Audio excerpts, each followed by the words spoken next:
Bong! Here we go. We are checking in today with some tarot tips and a collective tarot read for the global tribes. For those of you who are just getting to know us. I'm Heather. And I'm David. From Zen Rose Garden. Home of Zen Ed Academy. So we built Zen Rose Garden in 2008 to help people through some of the hardest traumas and emotional upsets of life. So we are locked and loaded to help you guys connect for yourself, and we're bringing you some feel good and support. We got you. So as you guys come on, let us know that you're here with a hashtag live tribe, or if you're watching on the replay, give us a hashtag replay fam. But I talk about spiritual self-reliance a lot because it means a lot to me. And that is our job as teachers, to help you have the most clarity and joy you can have no matter what life throws at you. While you're hanging out, I'm going to give you guys a little quick tip on intuitive reading. But while you are here, it's time to shuffle. Get your cards, shuffle your cards, and couple your shards. Couple your shards and couple your shards. It sounds like some Irish thing you do, out in the woods. Yeah, couple your shards, ye lads. Make sure you wipe 3 times with all that toilet paper you picked up at the supermarket. Wipe your arse with your Lucky Charms. But seriously, shuffle your cards for a second. Drop your card in the comments. Drop it like it's and hot. Tell me what you think it means to you for today, and we'll give you guys a quick tip. We'll check out your cards in a moment, and we're going to do the collective reads. But first, I'm going to give you kind of a quick tip for how to get your intuition stronger for your cards, because I think there's a couple of different things going on around out there in the tarot, the pop tarot world, about how we do intuitive reading. So, but this is kind of a quick tip. Yes. Because when I give you the collective read, I usually show you the card and tell you what I think it means. We go individual card, and that's sort of a common thing that we do in the traditional tarot world. But there's a thing called an open reading. It's sort of a French style of reading. It's where you lay the cards out. Let's say you have 2 or 3. You have combinations of cards, and you step back and you kind of squint your eyes and you look at it as a whole. The whole story of how those cards are laid out and what they're speaking to you as a whole. And you take your time with it, because in kind of traditional, the English school, you're kind of looking at the cards and analyzing a little bit more. But in the French open style, intuitive reading style, you're going to step back and you're going to look at the macrocosm.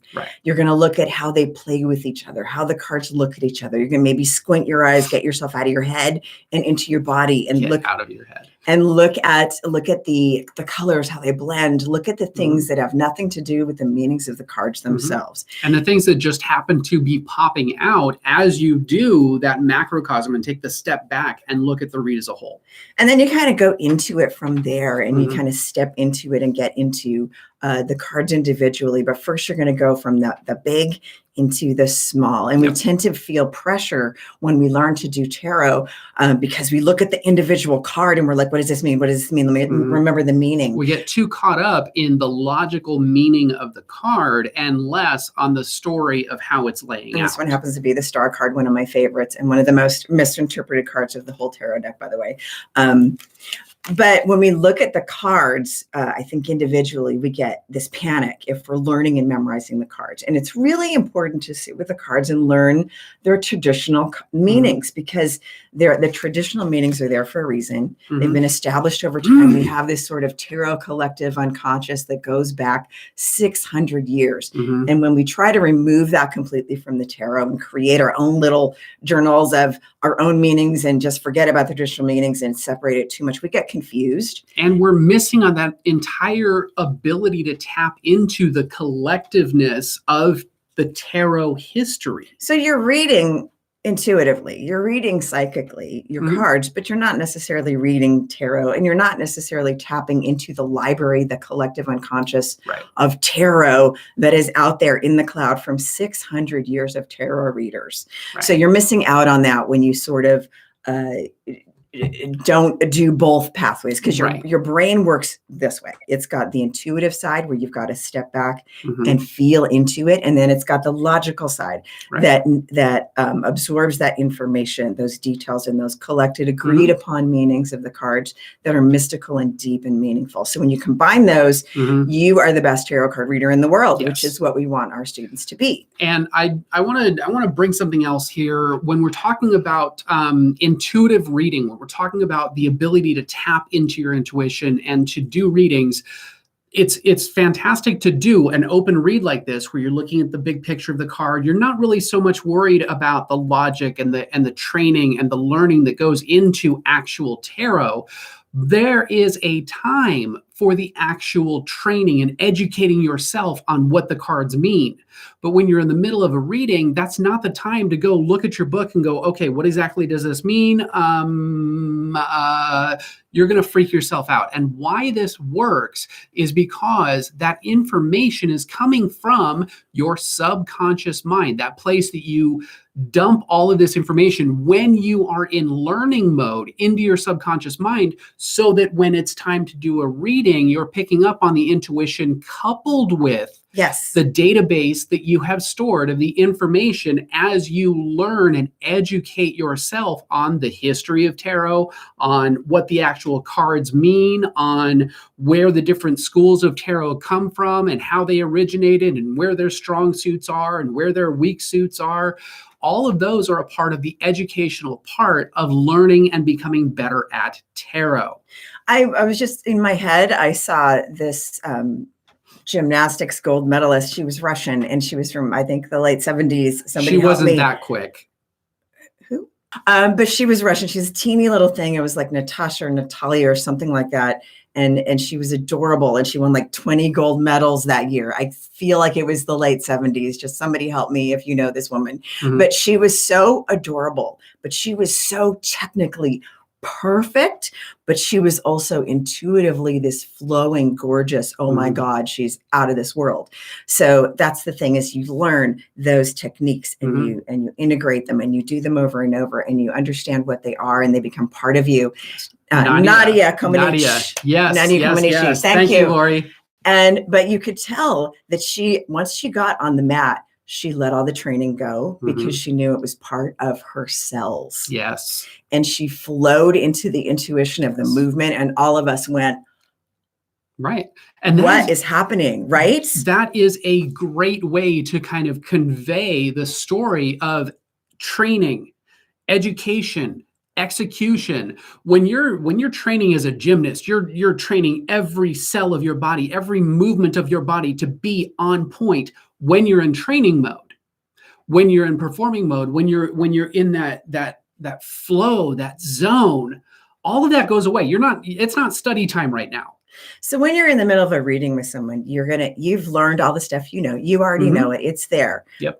Lay out the cards, take a step back, take a look. What you are supposed to recall in that moment will come. But if you sit and you go, what does this mean? What does this mean? You're going to freak out in the moment. Just like you're going to jack up your performance. Until you get really confident. Yes. Like for me, I know the tarot pretty well. I've been studying it for 30 years or so. And so I can look at it and go, I know what this card means. I can go from microcosm to macrocosm. I can toggle in and out now, but because I put in the work. But when you're first starting out, if you really want to get your intuition flowing along with your brain and your logic and your education, your technique, you do them together. And as partners, they grow into a much stronger system that is so much amazing. Oh my God, Lori, you're a gymnastics coach. Okay. Yep. So she says funny because I'm a gymnastics coach. Okay. So I just saw a picture of her in my mind. I stepped back. I didn't force it. I went boom. And I'm, it's like, that's kind of and that's intuition. That's intuition. Cause here I have. That's the magic that happens when you get in the flow. I'm not trying to be intuitive right now. But you are. Right. And that's the thing, is you let go and it happens. When you're not trying to be intuitive, suddenly you just are. Yes. So, and I think that's much more fun than, because that's so. Now we get into the collective card of the day. So Lori, pay attention. This one's also for you. We didn't make this up. It's like we're going back and forth as this intuitive ping pong right now. Right. So collective card of the day. The collective card of the day is the Reversed Hangman. So, which is kind of funny because he's actually not upside down. He's right side up. In reverse. Isn't that interesting? Because this whole situation we're in right now, we're being forced to look at things from a different perspective. But what does the Reversed Hangman mean? Right. It doesn't mean we're seeing things contrary to what you might think of the opposite of this, the logical opposite. It's not about, oh, now I'm seeing things in a normal way. The Reversed Hangman can indicate you're being selfish. you're participating in some sort of a rebellion that's self-serving, not a positive path. It's like a hive mind mob mentality thing, which we're seeing out there, right? Because emotions are coming to the surface. People are up and down. A lot of people are being peaceful. They're hanging out in their house. They're talking to each other on YouTube and FaceTime. They're doing face tag. They're playing face tag. Playing face tag. Or doing whatever you do in your private groups that I don't want to know about. But all those foot fetish groups and shit. But it's like a hive mind thing. Right? I'm usually the one that goes there. Today it's her. It's like a mob mentality. It's like when all the people go grab all the toilet paper for what I don't know. I'm thinking you should get beans and rice. But it's about anger and revenge. So it's sort of about beans and rice. Acknowledging that. I'm not saying that's any of us here right here. I'm saying this is the collective energy that is part of what is out there, because there's different people and different energies, right? It's just not grabbing. So how do we change that emotion that comes up for us? Because at different points in time, we are going to experience anger or emotions or fear or entrapment or whatever it is. You might experience emotions. It's just, we're being human. If we start denying that we're feeling some sort of trauma, because right now we're in crisis mode, trauma mode, where it's like, we're going to pull up our big girl panties and we're going to get through this. We're going to get the horse out the ditch, right? But she said ditch. I said ditch. But we're not, this isn't processing time. Right. So we may not fully be feeling anger right now. We may not fully be feeling the fear. All that adrenaline might not be happening right now. That might happen after. Might be in the middle of the calm in the storm. And so I think that a lot of us are not feeling some of those random feelings yet, right? But I don't think that for the majority of us who are like kind of have done the work, we're feeling that. But we are seeing that emotion out there in the world, right? Right. And it's kind of like, I'm feeling good in my little Zen sanctuary right now. Except for those few moments when something comes up and then you acknowledge it, you process it, and then you get back to chilling out. And I see kind of the craziness out there. And I'm like, Netflix and chill. But for a day. Here's what I think. I think the majority of the world is having a big wake-up call about how we need to act towards one another. Clarifier, which is the reversed Five of Swords. So reversed Five of Swords is sort of, this is one of those cards that has a similar meaning upside down and right side up. So it's similar, but when it's upside down, it's a little bit heavier in this particular card. So it's about defeating an opponent. Or being defeated, depending on the cards. For this meaning, it's about defeating the opponent. So the clarifier was, we are defeating this mentality. At this moment, our mission is to defeat this mentality of the hive mind, the mob mentality that is not the positive path. So the reverse Five of Swords can be very positive, because we're defeating an opponent that is a challenge to us. And it's telling us that we have overcome our enemies. We're surviving the challenge. But there is a bit of a mourning period that comes after the reverse Five of Swords. There's a mourning that's permanent, because that's quite obvious. People are not in our lives anymore. And there's a challenge to recovery. So it's seeing these together is actually, it's a good thing, right? We have a challenge. There's going to be a time when we say goodbye to people. And when people we know say goodbye to people, and that's part of life, but there is a change. So I hope it wasn't like this huge, beautiful, exciting reading for me today, but I'm going to just show you the cards that came out, because these are the cards that came out, and that is what it is. And what is this calling us to do? Continue to challenge, that mob mentality as we've always done, but it's a little bit different now. So the interesting thing is that there's different groups of people thinking different ways. And I was watching this morning about the president of the UN, who is calling for a ceasefire for countries that are a global ceasefire. He's like, we need to clear pathways for humanitarian people to get into these countries and do what they need to do. So he said, war is a non-essential business. Take a moment on that. Take a moment on that. Let me just drop that bomb right there.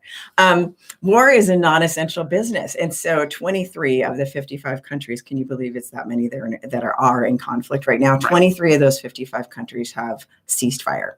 So we're all kind of hoping that is going to continue as a trend, because taking that mob mentality. And suddenly your neighbor taking your trash can is no longer as big of an issue as it might have been.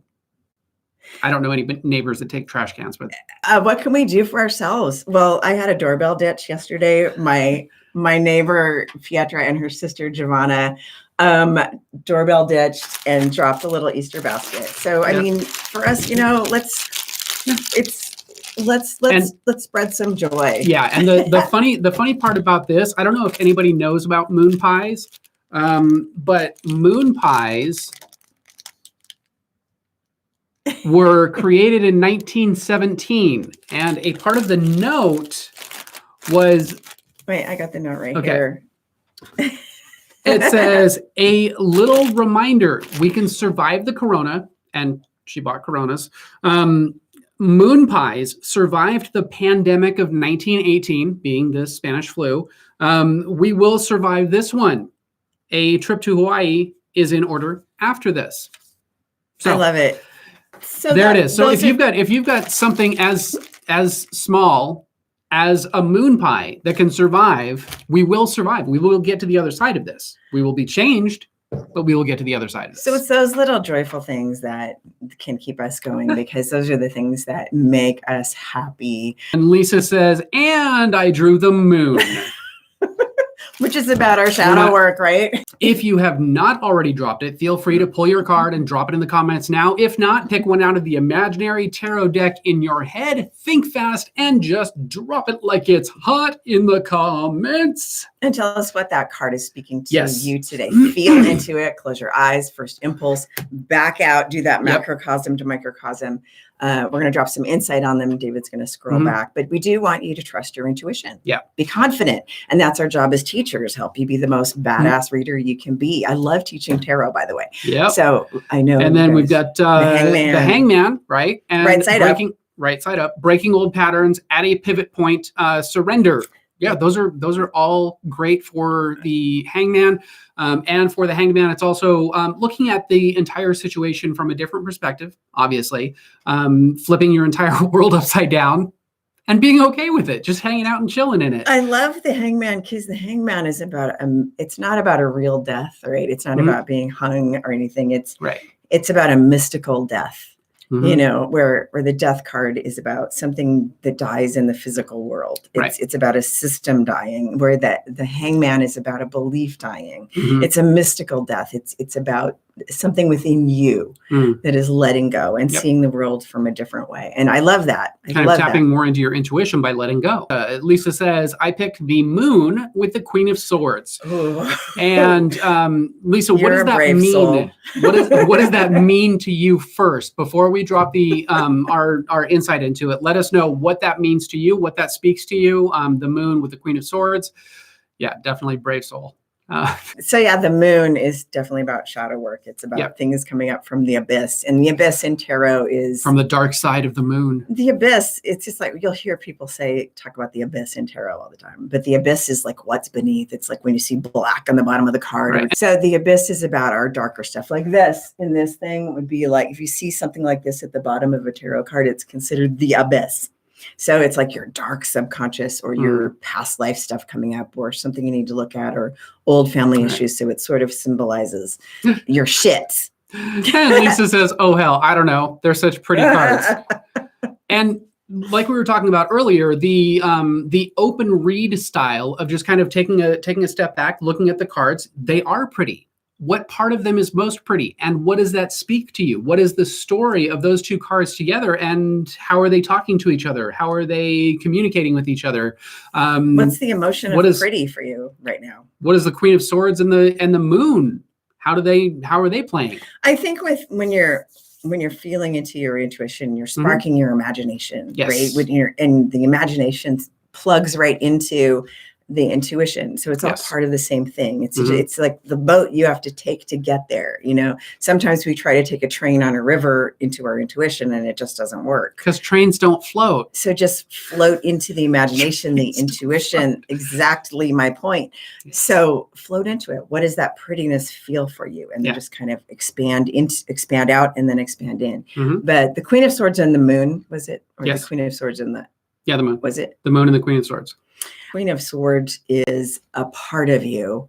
It doesn't have to be male or female, but the Queen of Swords is a part of you that has really mastered the intellect, the abstract, the strategy, but without the bullshit, right, which is interesting to have the Queen of Swords with it's the matured. moon, because the moon is so abstract, right? It's like the deep subconscious shadow work coming up, which is like got a lot of subterfuge around it. You got to dig through to get to the truth. Right. But the Queen of Swords is not fucking around. She's like, boom, boom, boom, just get rid of the bullshit. Yep. And cut off the dead weight. So it's sort of, that's why I laugh, because those together are like, you're just going to get to the heart of the matter, whatever shadow work you're working on right now. It's like, nope, I ain't got time for that. Let's just get to it, work on it, and get it out. So having those together is kind of really fun. And that's why I giggled. And then Jackie says the Four of Swords. So Jackie, let us also know what that speaks to you, what that card speaks to you. And if you want to pull a clarifier, you're welcome to do that as well. And she says, whoops, so true.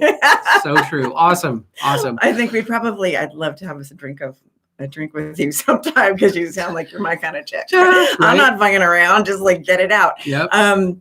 So Four of Swords. The Four of Swords is the knight in repose, right? It's like the warrior part of you is ready to take a breather and to take a rest between battles.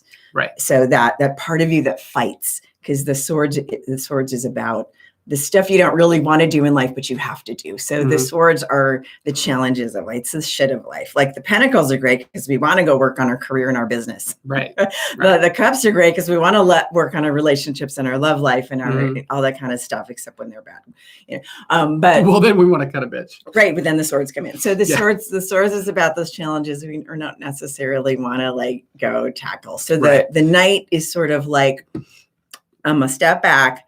I'm going to go in my sanctuary and I'm going to think about stuff. So it's sort of like devising what you need.